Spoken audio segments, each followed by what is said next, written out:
गतेशोको न कर्तव्यो भविष्यं नैव चिन्तयेत्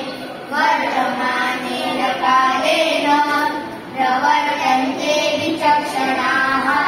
नमन्ति फलिनो वृक्षा नमन्ति कुलीनो जनाः शिष्टवृक्षाश्च मूर्खाश्च न नमन्ति कदाचन गौरवं प्राप्यते दानात् न तु वित्तस्य सञ्चयात् स्थितिरुच्यते पयोदानात् पयोधीदापदस्थितिः विद्यार्थी सेवकः पार्थ श्राद्धो भयकारकः भाण्डारी प्रतिहारी च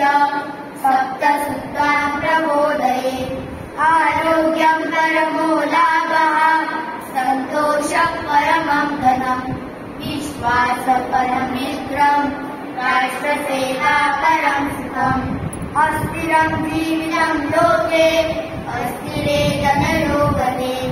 अस्थिरा पुत्रदा राष्ट्र धर्मकीर्तिः परं स्थिरम्